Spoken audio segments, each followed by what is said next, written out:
Hey everyone, welcome back to Every Version Ever. My name is Jonathan North, and today we're continuing our series on H.G. Wells' The War of the Worlds with the 2005 Steven Spielberg film, War of the Worlds.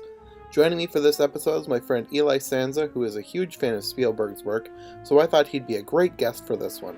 This was the very first adaptation I ever saw, and I was really excited to revisit for this podcast.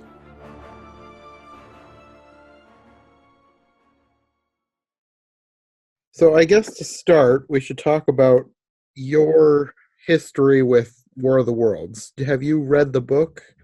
I have only heard of the novel written by H.G. Wells and the radio play by Orson Welles. Okay. That caused kind of a big stir when people were listening to it because he was so realistic when he was narrating it that it seemed like an actual news report. Mm-hmm.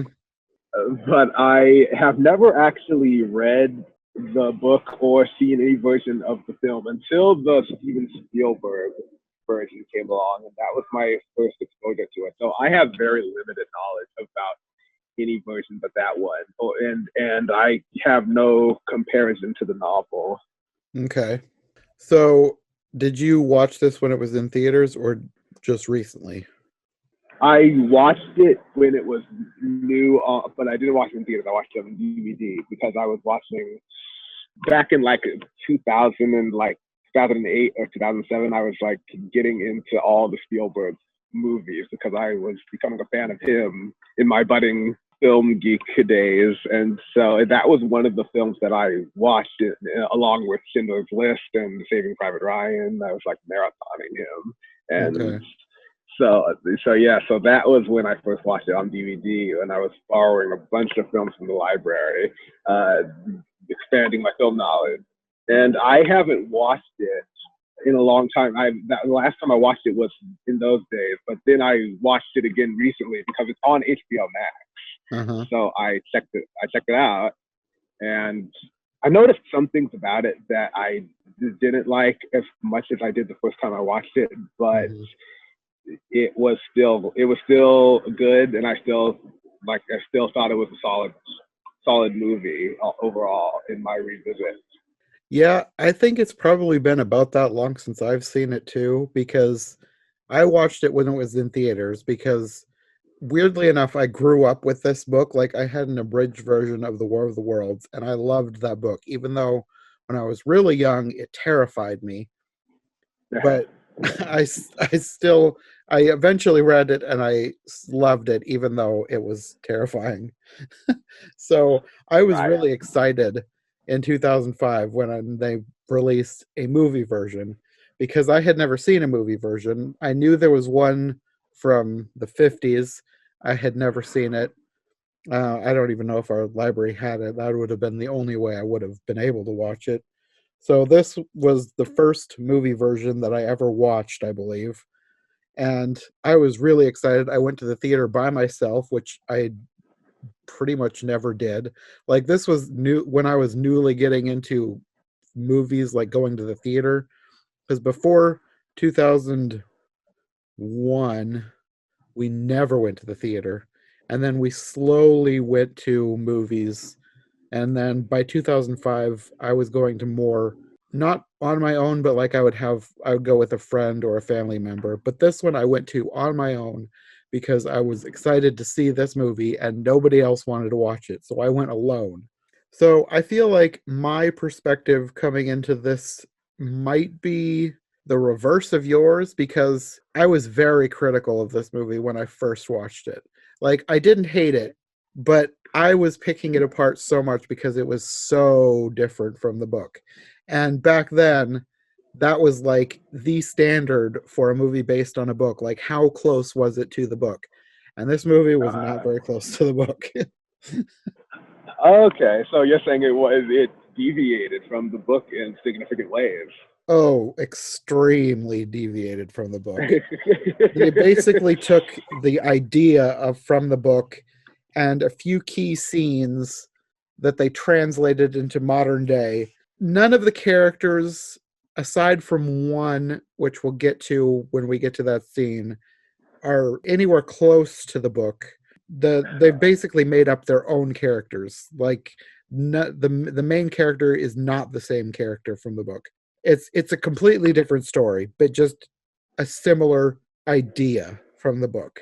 That is interesting because when I was watching the movie, I noticed that it had a lot of Steven Spielbergian qualities to it that reminded me a little bit of E.T. Like when you're talking about how like the dad was sort of estranged from his kids, and that was, Mm. and like estranged dads are kind of like similar themes in Spielberg's filmography.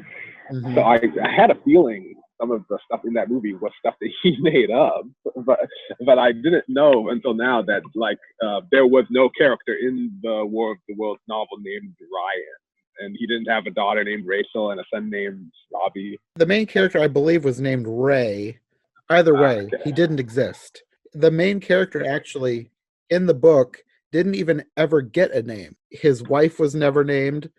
None of the main characters were named at all. One side Wow. character was named. Well, a few side characters were given names, but they never stuck around very long. It's wow. It's hard for me to imagine how you can even write that book. The book, I think, was sort of written to be as if it were documenting something happening, not exactly from a scientific perspective, but maybe semi journalistic. It was written in the first person, like this guy was writing down everything that he witnessed when this attack happened. Oh, okay. So he never named himself. He only referred to his wife as his wife. He only referred to his brother as his brother. And anyone he met, unless they said their name or he knew their name, he referred to them as what they were. Wow. So very few characters in the book actually got names. So Yeah. that in itself is completely different from this movie because you pretty much get names for anybody who is a main character. Okay, well, I don't blame Spielberg for changing up that part of the narrative. Hmm. And really I can't either, but at the time I was very critical about how much it was different. Like I knew it was going to be different because this is set in modern day and in America, and the original novel is set at the end of the 1800s in the UK. So completely different Wow. Yeah. setting already. Yeah. Exactly. Yeah. So I guess we can start going into the movie and talk about different things that happened, and then I guess I can enlighten you on what was different and how I felt about it. And I Yeah. guess Yeah. how I Please. feel now, because I feel differently now than I did then. Right. You said that when you watched it in the theater the first time, you said did you not like it? Was it thumbs down? I didn't dislike it, but I was very critical of all the changes. And I am a lot more forgiving of that now. Ah, okay. So when you said that you started out not liking it as much, but now you like it more, you said that was the opposite of how I felt, which is when I kind of loved it when I first saw it, but now I'm sort of more critical.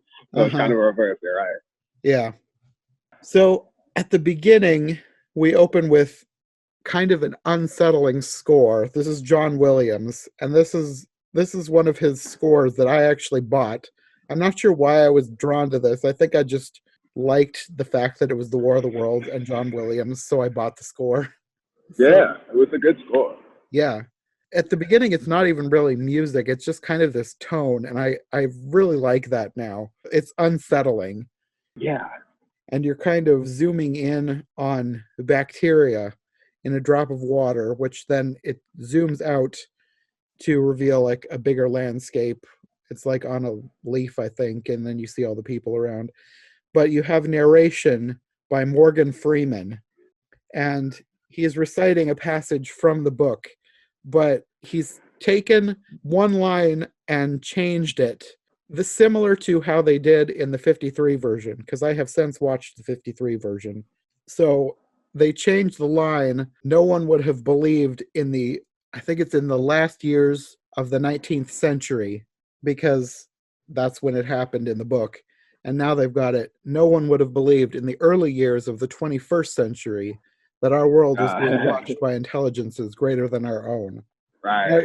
I really like that line. There's some really iconic lines in the book, and as far as I've seen of other versions, they usually try and slip those lines in there somewhere, either at the beginning or the end. And I really like that they had that at the beginning, and I really like that they got Morgan Freeman to do it. Yeah, me too. Me too. So then we meet the main character, Ray Ferrier, who is, like I said, completely different character from the book. Everything from here to the point where the aliens come down is completely original to this movie. So we meet Ray. He's a dock worker. He works in a crane, and you learn right away that he's divorced, and you meet his kids, played by Dakota Fanning and Justin Chatwin.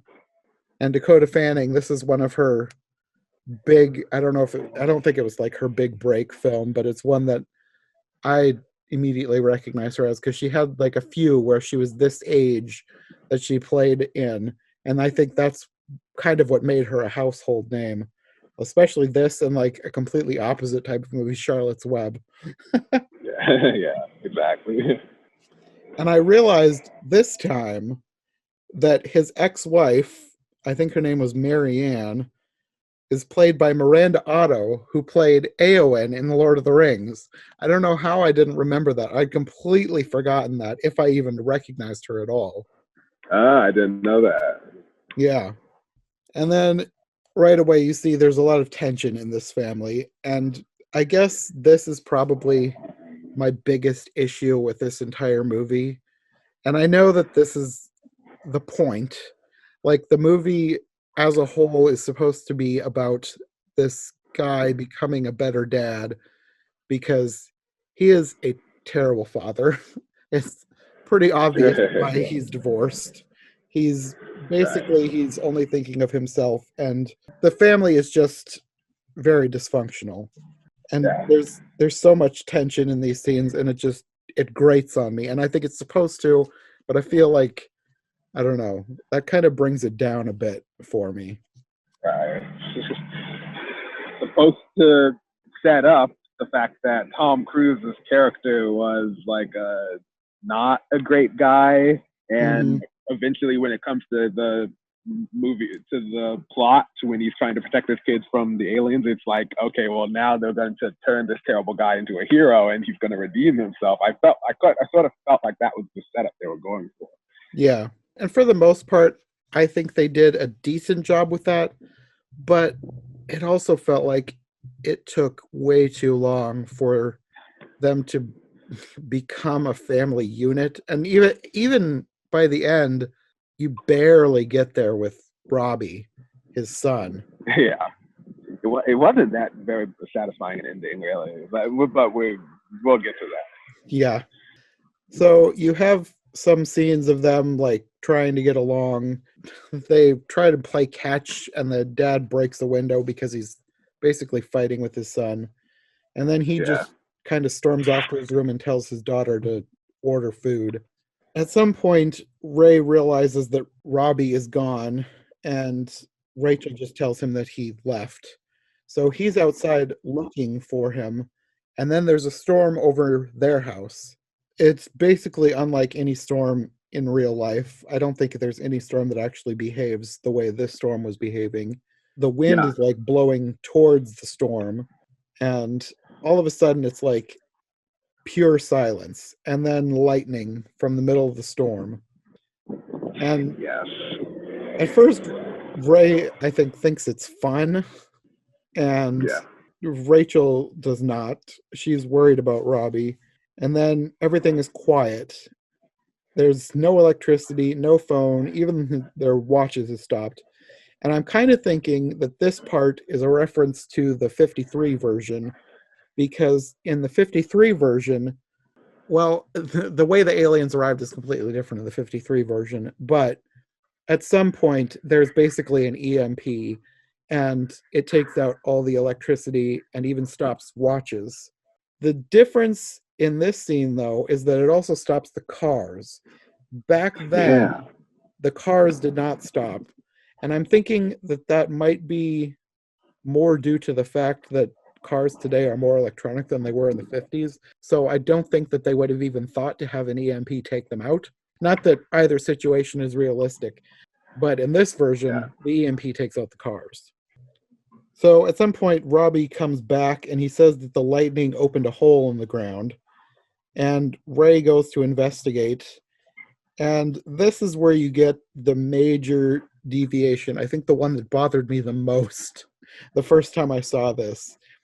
Because in the book, the aliens arrive in cylinders. They were basically fired from Mars because at the very beginning of the book, there are people observing explosions or flashes on the planet Mars. And in this one, the aliens, their ships are already on Earth. They've been buried under the Earth for who knows how long. A character later Yeah. speculates they've been here for like millions of years, but there's no answer as to when these ships were buried. So this Yeah. lightning is basically the aliens arriving. They're riding the lightning, I guess, and inserting themselves into the ships, which are buried. And then these holes left by the lightning start to move and expand, and cracks are forming, and they're breaking up buildings. And then there's basically a crater that these tripods crawl out of. And when you first see the first glimpse of something, it's a giant hand, which is the foot of the tripod, reaching out to like get a hold of something to be able to lift itself out. And I think the design of the hand is a reference again to the 53 version because it seems to be, at least from what I can tell, it looks like it is shaped like the aliens' hands from the 53 version. I know that you probably won't be able to comment on that because you haven't seen that one. But to me, that's what it Yeah. looked like. Just the shape with the little, not really suckers on the hands, but just the round ends of the fingers. It looked like that to me.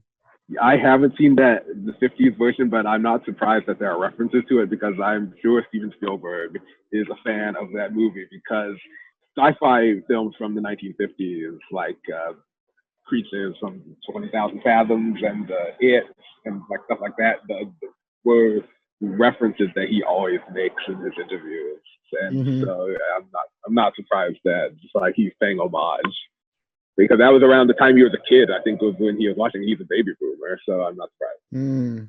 Yeah, that makes sense. And there are more references that I feel that I think I caught, and there might be more that I didn't catch, but I wrote down a few more later on too that I'm fairly certain are references to the 53 version. So then the ship actually emerges from this crater and it makes this noise that I love. Like it is a horrifying, like a hoot noise. It's like a honk, but so deep and bellowing. It's like horrifying, but I love it. Yeah, It's one of my favorite parts of this movie. I don't know why. I just love this terrifying noise that these tripods make. well, it's a creative because I was like, it's I don't know how they came up with that noise, but it was terrifying though. Yeah, it's like a foghorn, but worse. Yeah, yeah, So then you get the first glimpse of the heat ray, which the heat ray is in the book, that's like their main weapon. Basically, it's just a ray of heat that incinerates anything, but it behaves differently in this version because when it hits the people, it's like it incinerates the person, but it leaves their clothes. So you have like this yeah. explosion of like ash, and then the clothes are fluttering down. And it's like horrifying, but to me, it was like a really creative choice just to leave the clothes. It sort of reminds me of, I don't know how good this comparison is, but it reminds me of the Left Behind series. Like I used to be obsessed with that series because like my whole family, we grew up in like super conservative. So this is like the scariest book we were allowed to read was Left Behind. Yeah. And just the imagery of the clothes being left behind when the person disappears. It was like that, except with the added horror of the person having been incinerated instead of beamed away to heaven. Well, you're describing one of the most memorable parts of the movie when I first watched it, because I remember being hell terrified when I first saw people getting disintegrated by the alien beams. Mm-hmm. And it actually, this is one of the things about the movie that I think is most effective, that I think makes it, like, despite its flaws, I think makes it work, because it really feels a lot like a horror film. That's what I feel like Spielberg was going for. Mm-hmm. It's like, it's that sci-fi and there's action, but it's more like a horror film. And even John Williams' score supports that a little bit, because he's very menacing with his music choices. And also the movie is completely terrifying too. And I feel like they did a good job conveying the fear of the unknown that is like completely destructive and killing people, and you don't know what it is, and you don't know how to stop it, and you don't know where it came from. And they did a really good job with the horror aspect, which I was sort of surprised by, because I don't normally associate Spielberg with horror, but he did well with this, I think. And I think he did it intentionally. Yeah, at first thought I wouldn't think of this as a horror movie, but now that you mention it, it really does have a lot of horror elements. Yeah. Another thing about this scene that I have read is very purposeful.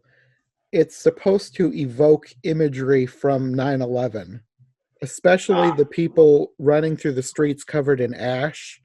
Like in this case, it's the ash of disintegrated people, but there were a lot of images and video footage after 9/11 of people fleeing the area covered in ash from the building, for the dust from the rubble.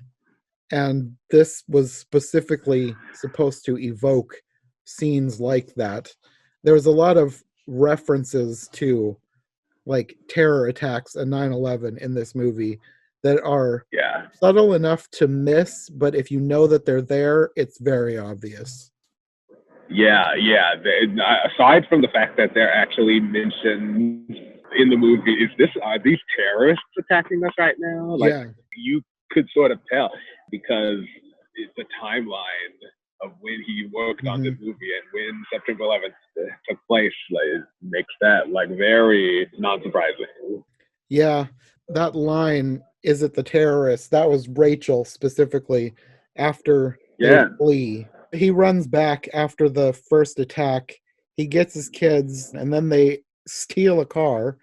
He knew that there was a car being worked on in a mechanic shop that he told the mechanic how to fix.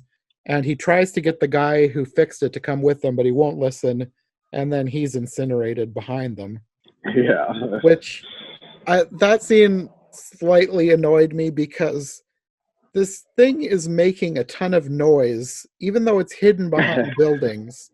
Why isn't this mechanic more frightened? He seems like he's just having a normal day until he gets disintegrated. Like he doesn't even realize.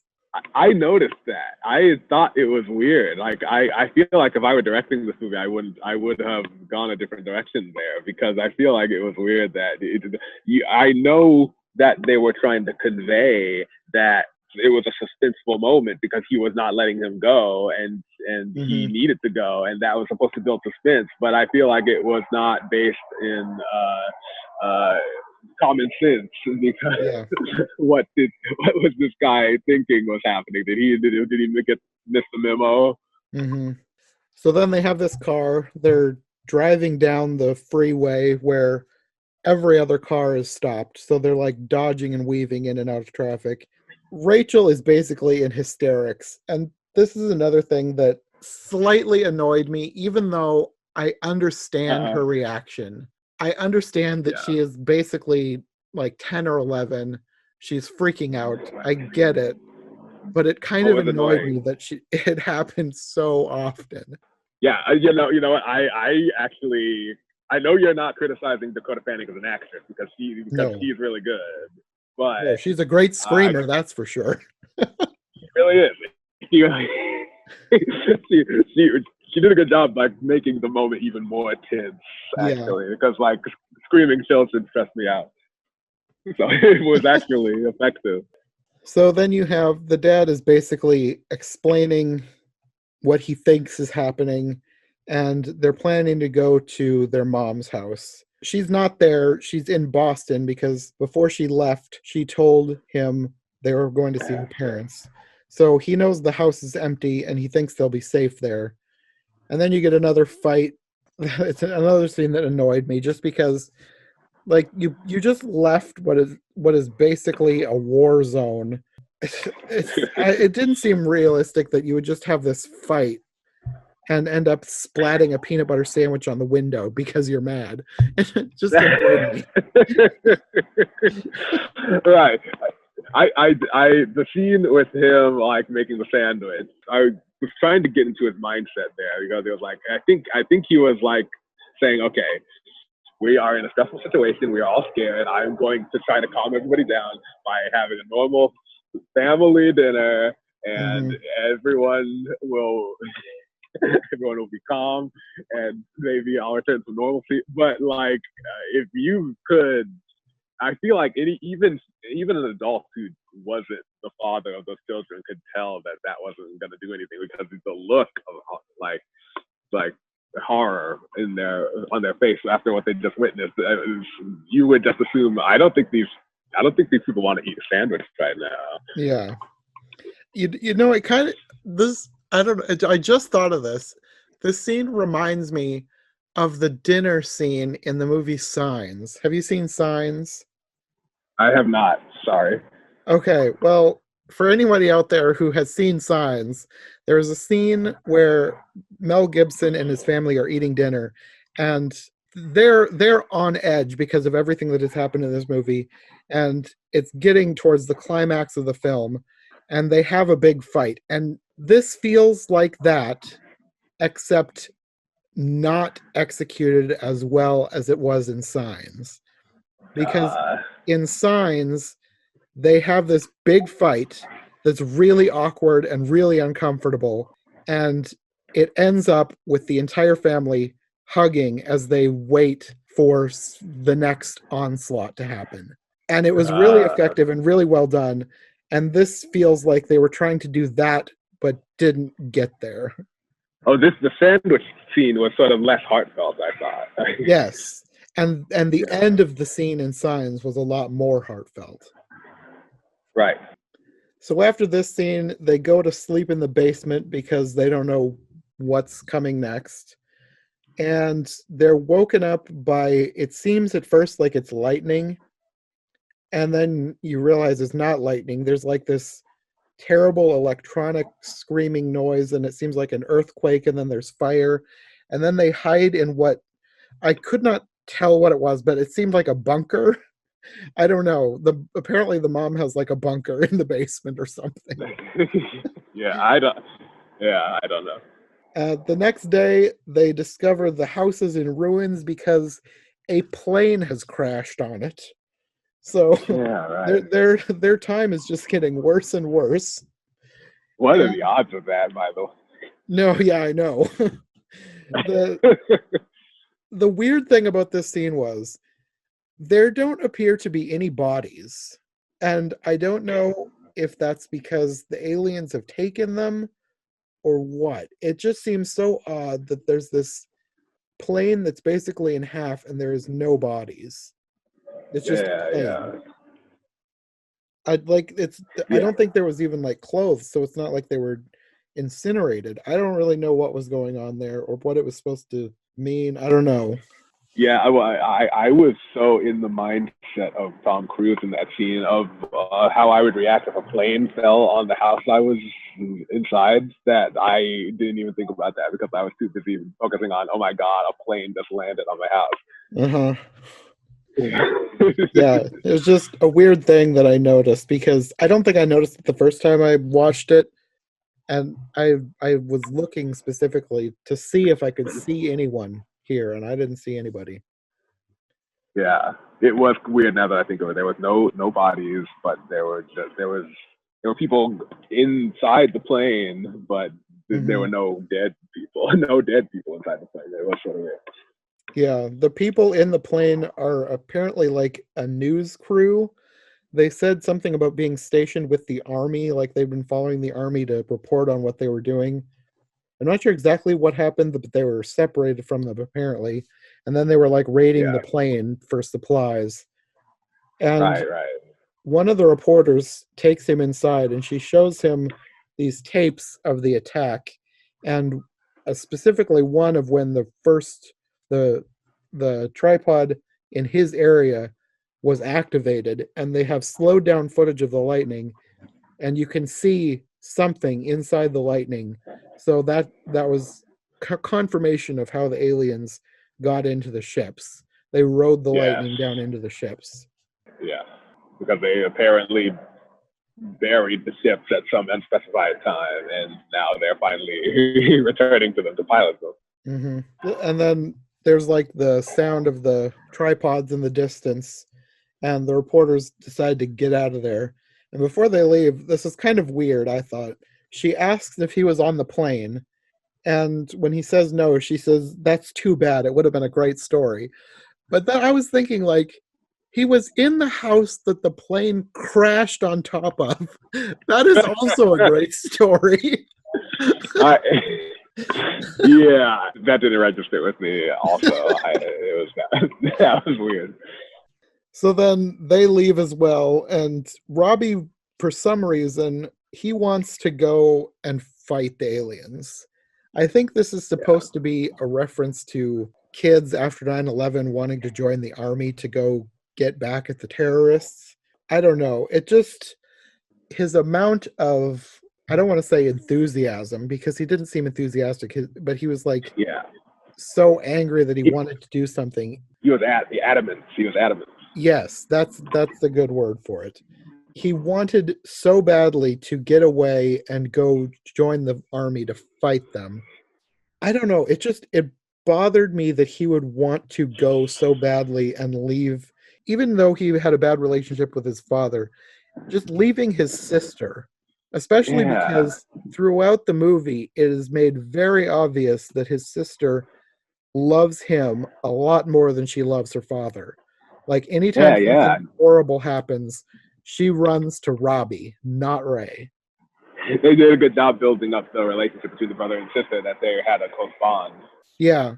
So that makes it, I don't know, just worse. I look at him worse because of that, because he wants to leave so badly that he's willing to just leave her behind. It just annoys me that he would want to do that. And I guess maybe you can blame it on the trauma of the situation, but like she needed him, and he cares, but not enough that he is willing to stay. Because at any point that he sees the army from here on out, he wants to leave. I kind of go back to this a lot whenever I review films, but I talk about the likability of characters and how it's an important thing, because I feel like if you don't like the characters, you're not going to be as invested in the problems that they go through. And I feel like this movie slightly suffers from that a little bit. Not enough that it ruins it, but there's a little bit of that in the characters in this film. Yeah, I totally agree. Especially Robbie. Yeah. Then you get a scene where Rachel has to go to the bathroom, and they get out of the car, and he tells her to stay where he can see her. But of course she doesn't want to, and I can't exactly blame her. But she ends up over a hill, out of sight, near a river, and then she sees bodies floating down the river. And I guess my question is, where did these bodies come from? Actually, that's a good question. I wonder.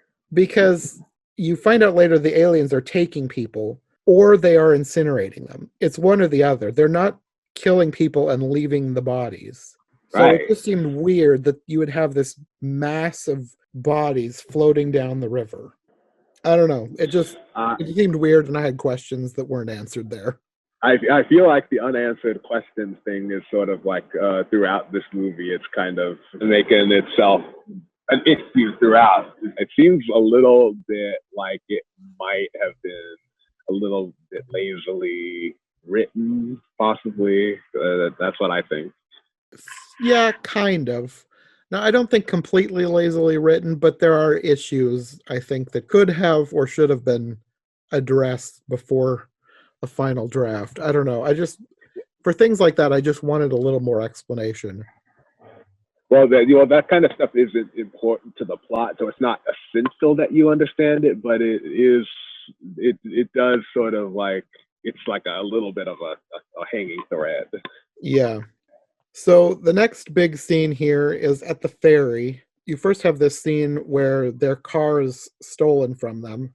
And I guess this scene is probably the one similar to, for people who have listened to the first episode of the podcast where I talked about the different characters in the War of the Worlds, the way they behaved as disturbing me more than the actions of the aliens. This lines up with that because you have this mass of people, you don't know who they are. They basically just attack and hijack their car from them. And it's just, I guess, a look at the worst of humanity that I hated, but at the same time, it was really effective. So even though I hated what was happening, I guess it's a good look at what people can be when they let their base instincts take over. Yeah, I thought that was effective too. It reminded me of a lot of apocalyptic themed shows and movies. It's like the worst of humanity comes out when terrible things happen. It's a thing that they go back to all the time, and it was effective here. Mm-hmm.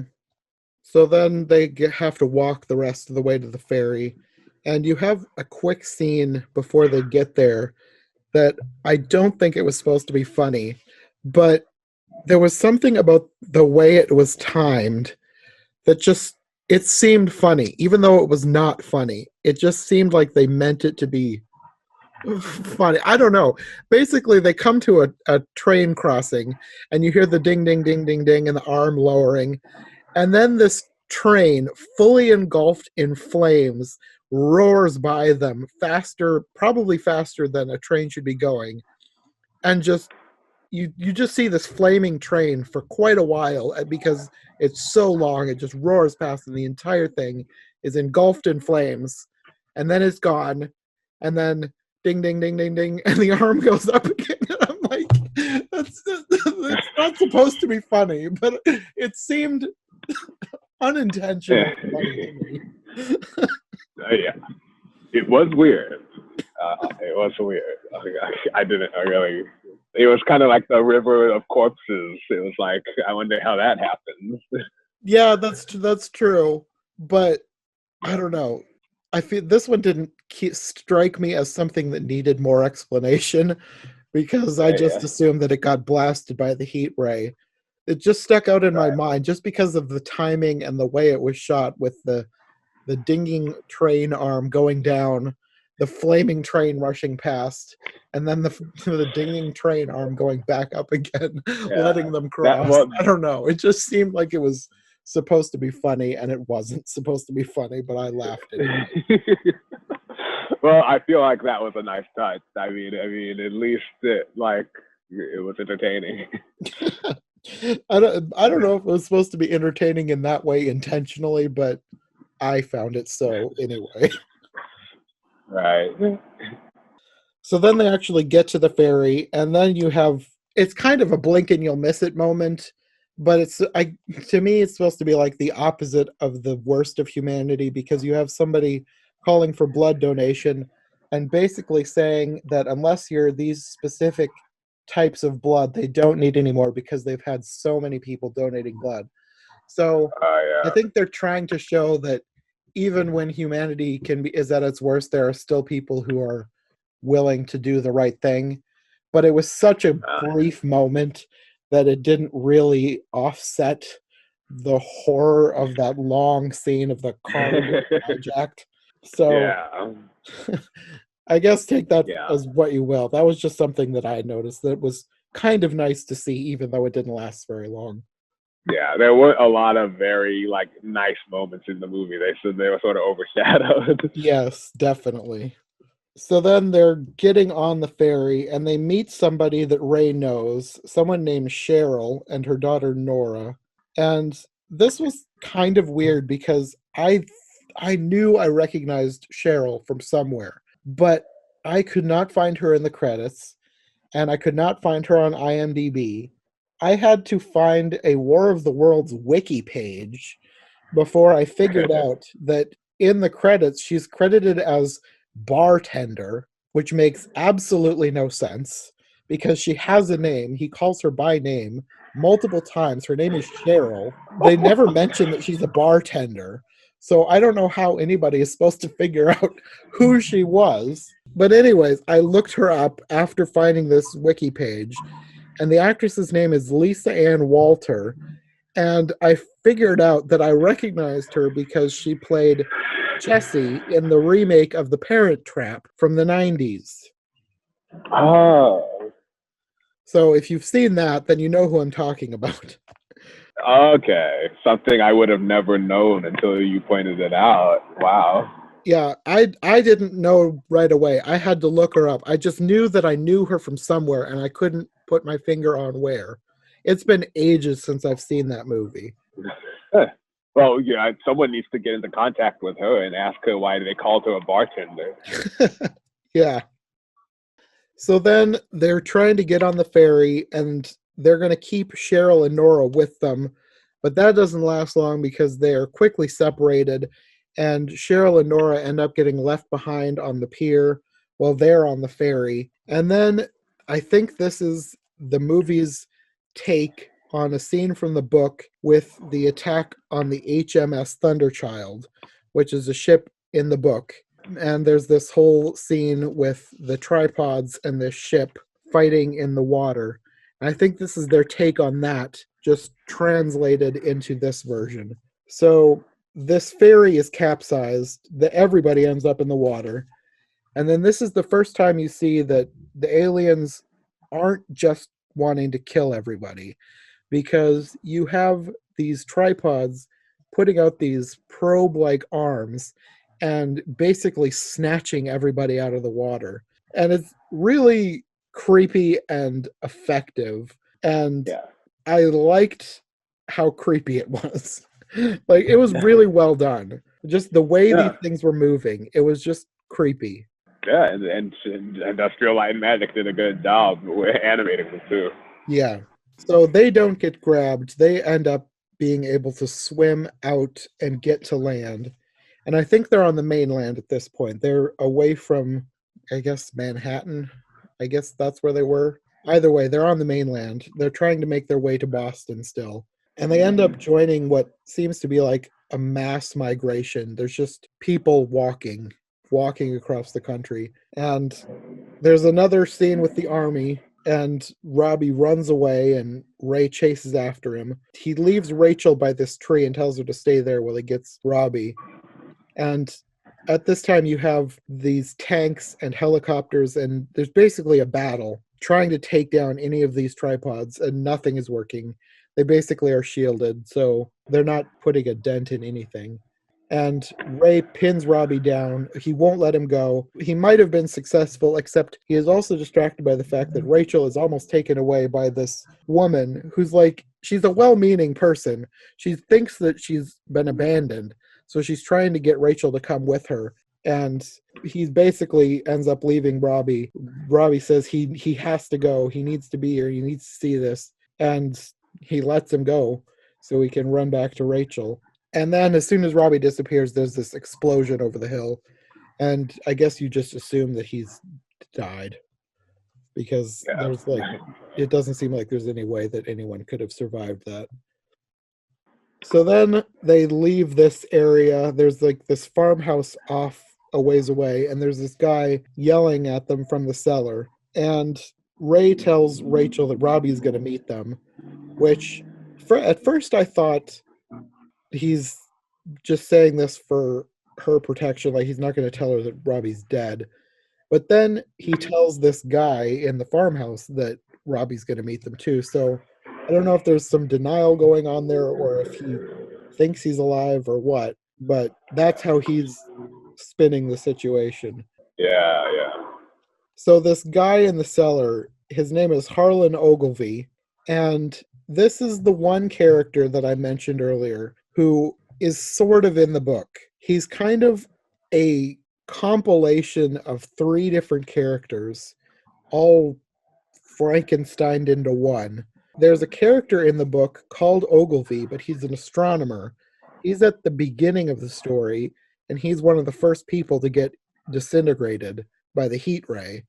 And there's another character who is the one that I first thought that this guy was mainly based on, who is called the Curate, who is down in the cellar of a house that the narrator of War of the Worlds stays in. Like they're trapped there for weeks. They're just them two together. And the Curate ends up going crazy, and he ends up, well, I'll get to that later. But there's another character also called the Artilleryman in the book, who is towards the beginning, and then he shows up again at the end. And he has some lines and ideas that the character in the movie, Ogilvy, says. Basically, his ideas about beating the Martians and rebuilding humanity, and even the tunnel thing, being able to tunnel through the ground. That's all from the Artilleryman. So this Harlan Ogilvy in the movie just is a mashup of all these characters from the book, just put together into one. So the main point of this scene, really this is mostly where the book and the movie are similar. This whole thing under the farmhouse, because that's like one of the big set pieces from the book. The curate and the narrator under the house living for multiple weeks, basically trying to survive while watching the Martians. And this is where in the book you find out that the Martians are not exactly eating people, but they're taking people and using them for blood transfusions, which is how they survive. In the book, he talks about how they were studied later and they figured out how the Martians worked. And the Martians back on Mars basically had another creature that they used for blood transfusions. And they found that they'd brought some of them with them, but when they started running out, they started using humans. So they've kind of taken that idea, but put their own, I don't know, maybe even creepier twist on it, because that's already creepy that they're taking people and using them as for blood transfusions. But they've like ramped that up for this movie. I guess before we get to that, we'll talk about this first scene under the house. You get the first hint of the direction they're going with that because you see the red weed, which is another thing from the book, which I guess in the book, the explanation for why Mars is a red planet is that it's covered in red weeds, like this plant. So they have brought this red weed with them, and they're using it on Earth. They never say terraforming, but like today we would call it terraforming. They're basically trying to turn Earth into their own version of Mars by planting this red weed. So you get a little glimpse of where that's going with this red weed. You see it start at the beginning of this scene. And then everything goes quiet, and you get another pretty much direct reference to the 1953 version because this probe comes into the house. And this is something that happened in the 1953 version. It's shot in a very similar way, but the effects in this one are like way better than the 53 one because this thing moves kind of like a snake, like a floating snake. And it wasn't quite that smooth in the 53 version. It wasn't bad. The effects were decent in the 1953 version, but this is way better and more effective. That scene in the 2005 film where the probe is like looking for them and they're trying to hide from it. Mm-hmm. It reminded me of the scene in Jurassic Park when they were trying to hide from the dinosaurs in that. I thought the same thing. It reminded me of that, and I thought that was the scene where Spielberg was like, Spielberg was talking, but now you're saying it actually existed in the 50s version. That seems similar. I think it might be a combination of both influences because it is similar. It is similar to the 53 version, but I also got shades of the raptors in the kitchen scene because especially with the mirror, when they put up the mirror to hide behind and the eye is Yeah, tripped. exactly. That Exactly. it was so similar. It had to be a reference. So then this probe ends up leaving. It's been tricked, and you find out that they had been looking into this house basically to see if it was safe to come in, because now you get the first glimpse of the aliens themselves. And the aliens, I remember when I first watched this back when it first came out, I remember really liking the alien design, but also being annoyed because it was so different from the book. Nah. And I still feel similar, but again, I am a lot more forgiving now. And I like the design. Basically, the design kind of mimics the design of the tripods. You realize the tripods are almost giant versions of the aliens. Right. Even the probes that they send down to grab people is similar to their tiny hands because they have hands in the same position as where the probe arms come out on the ships. Yes, that was what they were going for. But it's super different from the book because in the book they're basically described as kind of a bear-sized bulk. Like they're basically a head with a beak and giant eyes that has tentacles under the beak. They can barely move. And these things are quite ambulatory. They can get around pretty well without the tripods. All But in the right. book, they basically were useless on land. They needed the tripods to move. Ah, so it's interesting. So I guess they just decided to change it up so that they could have this one suspenseful scene where they're in the room with them. Hmm. And I really liked that scene. It was really well done. Yeah, yeah. And then you have Ogilvy, he wants to shoot them. He has this shotgun, and then he and Ray are basically silently fighting over this gun while the aliens are still in the other room looking around. And I remember reading that this is supposed to be a reference to E.T. because the aliens find a bike and spin the wheel. And I don't really know if that's Yeah. supposed to be a reference or not. I don't know if that's something that somebody made up just because it's aliens and a bike. I don't know. I didn't notice that, but if someone told me that that was an ET reference, I would buy it. I guess I could see it, but I would have to watch ET again to see if the bike was the same bike, because that's the only way I could see it actually being a purposeful reference, but who knows? Yeah, who knows? You'd have to ask them, like the filmmakers. Ogilvy ends up winning the fight. He gets the gun away from him, but then you hear the tripods honking outside, and the aliens leave. And Ogilvy basically just says to him, I don't think we're on the same page, meaning like Yeah. you're basically becoming an enemy. And Right. then you see more of an idea of what the aliens are doing with the people. This is where they took the idea from the book and then took it in a creepier direction because the red weed is growing exponentially at this point. It's just, you can see the plants growing. And there's this mist in the air, and they reach up, and basically you realize the mist is blood. And you see this guy outside getting drained by the machine. And you realize that they're harvesting people to use as fertilizer for the red weed. Yeah, yeah. This is where Ogilvy just snaps. He starts screaming, Yeah, yeah, not yeah, my blood, not my blood. And he's talking about yeah. digging the tunnels. And Ray basically realizes that he's going to get them killed. And he blindfolds Rachel and tells her to sing a song to herself. And you don't see what happens, but he goes into where Ogilvy is digging and closes the door. And the camera just stays on Rachel until he comes out again. And it's basically implied that he killed Ogilvy.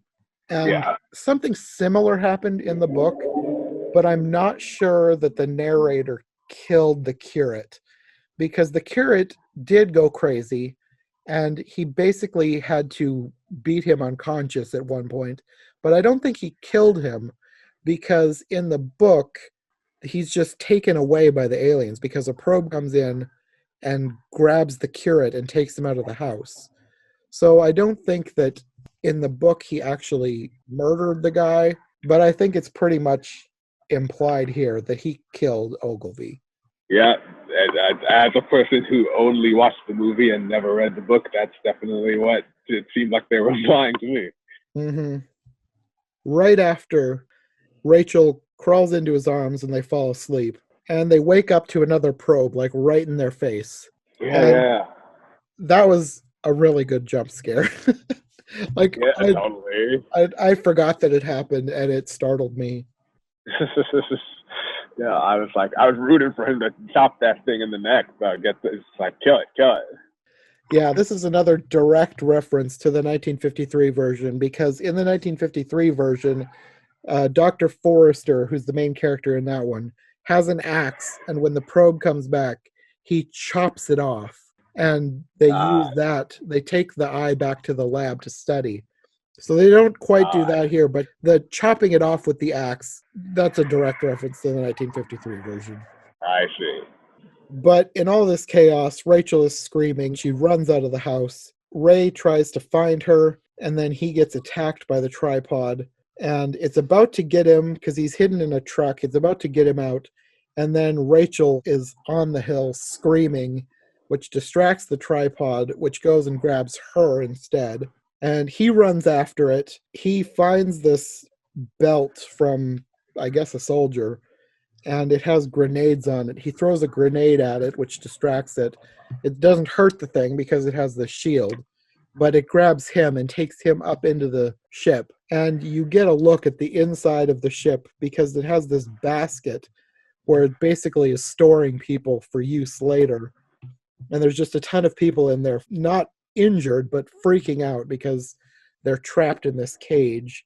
And he finds Rachel there, and then you see somebody get taken up into the ship. There's like this gross probe thing that comes out of this mouth thing that reminded me of the. Have you seen the Peter Jackson King Kong? Yeah, It reminded me of those gross worms that eat some yeah, people. This mouth yeah, thing that grabs people and slurps them in. And he's almost yeah. taken in, but these people who are in the basket, I don't know why they didn't think of this before, but suddenly they're going to save him. So everybody's all grabbing each other and pulling him out. But he has realized that he's still holding on to this belt with grenades. So even though he's Yeah, pulled up inside, they pull him out, but not before he leaves behind a couple of grenades, which actually takes right. out the tripod. Which I really Heroic liked moment. that scene. It was really good. Yeah, somebody had to freaking destroy that thing. Yeah. After this, they get out of the basket because their basket falls off of the ship as it's downed, and they make their way into the city. By this time, it's getting to be morning. It's daylight, and when they get into the city, the weeds are noticeably different. They're starting to turn pink and then white. They're almost turning into ash themselves. They're just Yeah, disintegrating. And then you see that there's a tripod that has fallen into a building. So something's happening. And then they turn another corner and there's a tripod like staggering, like it can't walk straight.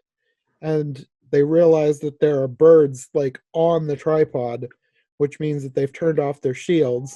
So the army is there. They end up taking it out with a bunch of missiles. And then once it's fallen, you have this big crowd forming around the ship, and you get another reference to the 53 version because the ship opens. At first, there's like this gross orange liquid that pours out, but then there's this alien hand reaching out that's basically just like the scene at the end of the 53 version, except in this version, you actually see the full alien. Because in the 53 version, it's just the arm reaching out, and you never see the rest of the alien inside the ship. But this one, wow. the whole thing is like coming out of the ship, and you see the alien as it's dying. Yeah, they couldn't resist. They had to show it. Yeah, that's one thing that kind of annoyed me about the 53 version was how little they actually showed of the aliens. Like you Yeah, almost never see them. And I guess it's probably because the special effects weren't that great, but I still wanted to see it. And you don't yeah, even get no, that at the end. yeah. That's from maybe Spielberg was trying to rectify that. Yeah. So then you get the reunion, the family reunion. They make their way to his ex-wife's house. Rachel runs to her and they're hugging and crying. And behind them, you get a glimpse of her parents. And her parents are played by Anne Robinson and Jean Barry, who were the stars of the 1953 version. You only see them for like a brief moment, and it didn't even register right away. But I was looking through the IMDb list and I recognized Anne Robinson, but it didn't register why I recognized her until later. And I suddenly thought, wait a minute, Anne Robinson was the person who played Sylvia Van Buren in the 1953 version. I wonder who played the grandfather. And then I went back, oh, Jean Barry. So Dr. Clayton Forrester in the 53 version and Sylvia Van Buren are now it's not like it's the same universe, but it's like they got married and this is them as old people. Yeah, I mean, it's like I didn't even know that, but that's a huge induct for like movie buffs. Movie buffs will definitely appreciate that. Yeah, but definitely. See, this is what I'm talking about, dude. This is what I was talking about. He's definitely a fan of that movie. Look at who he asked the stars to be in this version. Yeah, I'm really glad they did that. It's just a nice little Easter egg. Yeah, totally. I thought nothing of it when I saw those guys. Yeah, but now I know. That's a cool fact. Yeah. And then you find out that Robbie is there too. And he goes up to his dad and they hug. And I don't know, it's kind of awkward because Ray's just outside watching all this before Robbie shows up. I don't know. The end seemed kind of anticlimactic to me. One of the reasons why it seemed anticlimactic to me was because they set up at the beginning of the movie that family was very dysfunctional. And, like they didn't get along. The wife and the ex-wife didn't get along with Ray that well, and now that they're reunited at the end of the movie, you kind of get the sense that it's like, okay, well, they're back together, and now it's time to get back to the dysfunction. The end. Yeah, it kind of. It probably won't be quite as dysfunctional now, but it didn't seem like they were as healed as an event like this should have made them. Well, I feel like it would have been more satisfying if they were, if they actually liked each other, and like I feel that was my critique. That was my problem. Yeah, no, I thought the same thing while I was watching that, because it's like I want to like these characters, but the fact that they are so at each other's throats just makes me annoyed by them. Yeah. And even though they have moments where I like them, although I won't say that Robbie has that many, because there aren't many times where I actually feel like I like Robbie. But like Ray and Rachel, at least, they have moments where I do like them. But then they seem to squander those moments by fighting. So I don't know. I'm conflicted on the characters because I don't hate them, but I can't say that I love the characters. No, I agree. I thought Tom Cruise and Dakota Fanning are phenomenal in this movie. I thought they were very good, and I thought they had good chemistry, and so I thought they were watchable, and I liked them for that reason. But that was kind of the extent of it. I didn't really feel any warmth or any kind of connection with the family. Yeah. That's just my observation. Yeah, that's basically how I feel about them. But it was still I thought a decent film. I remember when I watched the movie, I thought I gave it like a 7 out of 10. That was my rating, and that's the kind of rating I usually give movies that are good. This could have been better. They're still good, but it just could have been better. That's how I feel about it. Yeah, no, I agree too, because for as much as the characters could sometimes annoy me, the rest of the movie was really well done.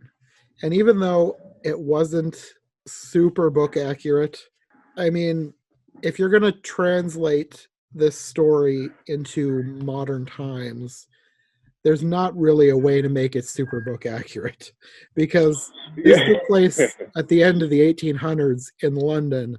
So there's not much you can do with that story unless you're actually making it happen in the 1800s in London. Yeah, exactly. So I forgive it for that. That part's fine. So then the movie ends kind of on a reverse shot of how it opened because you have shots of the city, except this time instead of people hustling and bustling, you see the downed tripods. And then you have a slow zoom in on this little green bud on a tree, zooming into a drop of water on the bud. And you see the bacteria swimming around in the water, and you have the line from the book. I don't want to try and quote it exactly because I know I'll butcher it, but to the effect of the aliens were taken down not by anything that man did, but by the, I don't know, the humblest creature that God in his wisdom placed upon this earth. Something like that, something poetic from the book. The line just said by Morgan Freeman. So even Right. more deep and powerful. Just Yeah. I thought even though the story with the family didn't end that great, the way they ended the movie, I really like that because I really like Morgan Freeman's narration and I really like that line. So Yeah. I liked that part of the ending. I definitely recommend this movie for science fiction fans because the sci-fi aspects are really fascinating and Yeah. like they kind of overshadow the character development, but you're into like aliens and like this technology and stuff, and it's like really fascinating to watch.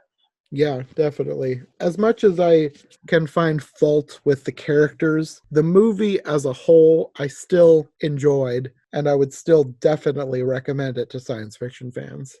Yeah, and I would even recommend it to like people who are action, horror, and like survival Hmm. thriller fans too, because it worked. It was a very good genre film. Yeah, yeah, definitely. Well, I guess that's all I've got for this episode. Do you have any final thoughts or anything else you want to say before we go? I would just end it by saying I would recommend the film. I think that if you didn't watch it, you should give it a try, see how you like it. Okay, well, do you want to let people know where they can find you? Yes, you can find me. Mostly, I'm active on Twitter, so you can go to Twitter and type at eDunky2014, Eli Sanza. That's where you can find me. I'm always talking about movies and science fiction, just like we just talked about today. That's my favorite genre. And I am always talking about movies, shows, video games, all that on my blog, edunkyblog.com, and I'll send you the link to that if you go to my Twitter. Okay. And of course, I'll have links as well. Yes. Okay, well, I guess that's all for now. Thanks for joining me for this. It was a lot of fun. I really enjoyed talking about this movie. I enjoyed it too. Thank you for inviting me. Yeah, I guess we will see you for another episode in the future. Yes, hopefully.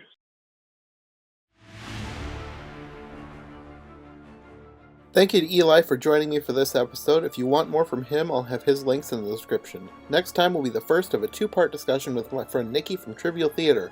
Nikki is a huge fan of bad horror movies, bad sci-fi movies, just bad movies in general, so I thought she'd be the perfect guest to help me talk about the other 2005 version of War of the Worlds, a mockbuster made by the direct-to-video production company The Asylum for the sole purpose of capitalizing on the release of the Spielberg version. And then I discovered that for some reason they made a sequel to that film, so I figured we'd just knock both out at once and get them over with. But of course, it's always so much fun to talk to Nikki, no matter the subject, so despite the films themselves, we ended up talking for so long I was able to actually make 2 full episodes out of it, one for each film. So come back next time for our discussion of The Asylum's H.G. Wells' War of the Worlds. Thanks for listening, and we'll see you next time on Every Version Ever.